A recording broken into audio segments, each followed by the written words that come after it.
cara pandang kita terhadap Tuhan sangat penting. Itu akan menentukan jati diri Anda.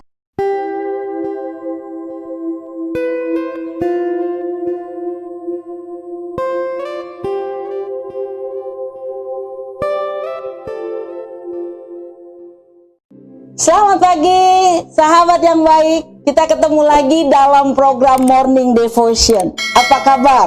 Saya akan terus percaya dan berdoa bahwa Anda semua pendengar Morning Devotion Handrianti Turnip sehat, tetap sukacita, dan tetap setia mendengarkan setiap firman Tuhan yang boleh dibagikan di dalam program ini. Jangan lupa, hari baru pasti ada berkat baru. Oleh karena itu, tetaplah bersukacita. Sahabat yang baik, hari ini kita akan berbicara tentang bentuklah aku seturut kebenaranmu. Ini perikop ataupun tema yang sangat sederhana, tetapi perlu kejujuran di dalam hati kita untuk mengatakan bahwa tanpa Tuhan turut campur dalam pembentukan karaktermu, cara pandangmu, engkau akan mempunyai cara pandang yang keliru. Mari kita baca di dalam firman Tuhan di dalam 1 Yohanes 5 ayat yang ke-20. Demikian firman Tuhan. Akan tetapi kita tahu bahwa anak Allah telah datang dan telah mengaruniakan pengertian kepada kita supaya kita mengenal yang benar, dan kita ada di dalam yang benar, di dalam anaknya Yesus Kristus. Dia adalah Allah yang benar dan hidup yang kekal. Sahabat yang baik, cara pandang Anda tentang Tuhan itu akan menentukan sikap hidup Anda. Dan ini sangat penting pada saat kita memikirkan bagaimana Tuhan menurut cara pandang Anda. Itu dikatakan sangat-sangat penting.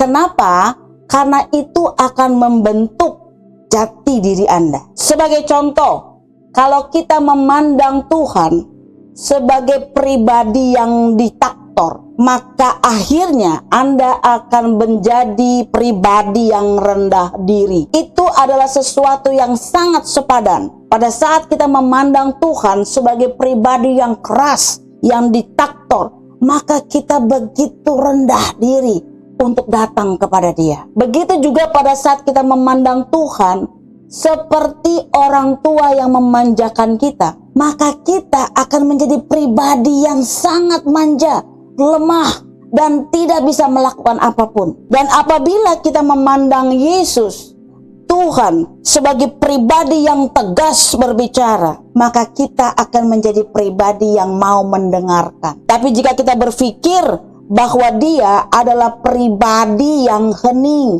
yang samar, yang tidak jelas, maka kita akan menutup telinga kita terhadap peluang untuk mendengarkan seluruh perintah-perintahnya. Itu kenapa cara pandang kita terhadap Tuhan sangat penting. Itu akan menentukan jati diri Anda. Jadi keyakinan kita kepada Dia dan cara bicara kita kepada Dia dan segala yang kita harapkan dari Tuhan itu dibentuk dari visi Anda kepada Tuhan. Sahabat yang baik, ini juga, cara ini juga, sikap cara pandang ini juga bisa berlaku kepada diri kita. Bagaimana kita memandang diri kita? Manakala kita memandang diri kita sebagai seorang pendosa yang tidak pernah bisa hidup benar, kita akan hidup dengan visi itu. Pada saat kita juga memandang diri kita sebagai sesuatu yang sangat rendah, tidak berguna, tidak bernilai, kita juga akan hidup dengan visi itu. Tetapi manakala kita hidup dengan cara pandang, pola pikir bahwa kita ini adalah ciptaan baru, maka kita akan hidup dengan cara itu. Kita akan hidup dengan prinsip ketaatan. Kita akan hidup dengan prinsip kesetiaan kepada Tuhan. Kenapa? Karena kita sadar betul cara kita memandang bahwa kita setelah pertobatan, kita adalah ciptaan baru.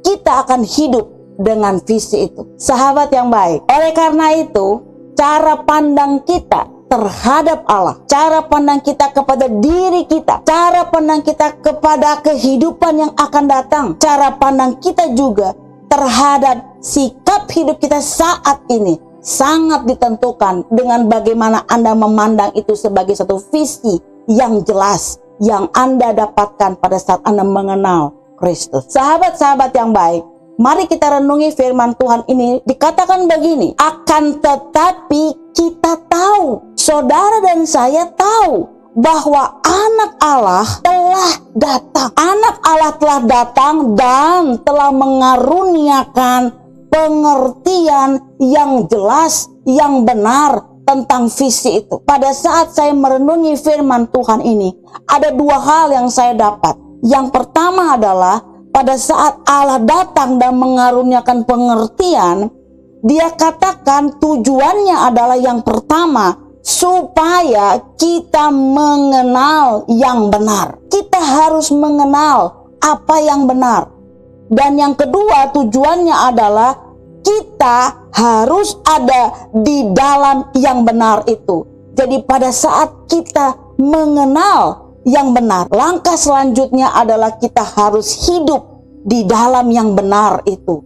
Dan firman Tuhan ini dengan jelas mengatakan bahwa yang benar itu adalah anaknya Yesus Kristus. Dan firman Tuhan ini diakhiri dengan kata begini, Dia adalah Allah yang benar itu dan hidup yang kekal itu. Sangat jelas. Jadi sangat penting pada saat kita memandang Yesus sebagai Tuhan adalah sesuatu yang harus kita pahami dengan benar, sehingga kita tahu siapa jati diri kita. Ini penting pada saat kita meminta, bentuklah aku Tuhan seturut kebenaranmu. Itu sangat dipengaruhi dengan cara pandang Anda tentang Tuhan. Penting untuk mengetahui visi dan cara pandang Anda tentang Tuhanmu. Sahabat yang baik, percayalah kepada Kristus dengan seyakin-yakinnya. Pandanglah rencananya bagi dunia lewat kacamata pengharapan. Pahami panggilannya dan otoritas yang dikaruniakannya kepadamu, sehingga engkau mengerti apa yang harus engkau lakukan. Maka izinkanlah Roh-Nya mengaruniakan pandangannya kepada Anda. Carilah hadiratnya untuk harapan, untuk Anda sanggup merasakan hadirat Tuhan. Sebab Anda tahu bahwa Dia adalah Allah yang mendatangi umatnya. Perhatikan firman Tuhan hari ini dikatakan begini, anak Allah telah datang. Artinya Allah yang mendatangi umatnya. Mari kembangkan visi Anda dalam setiap segi kehidupanmu. Maka lihat, Anda akan terkesima, Anda akan terpesona, sangat terkejut dengan apa yang Anda bisa lihat. Sahabat yang baik, mari berdoa, minta Tuhan mengizinkanmu memandangnya, memandang dunia, memandang masa depanmu dengan sebenar-benarnya, dengan sejujur-jujurnya. Mintalah Tuhan membentukmu dari dalam batinmu yang paling dalam untuk seturut dengan kebenarannya. Tetap semangat sahabat yang baik, Tuhan Yesus memberkati.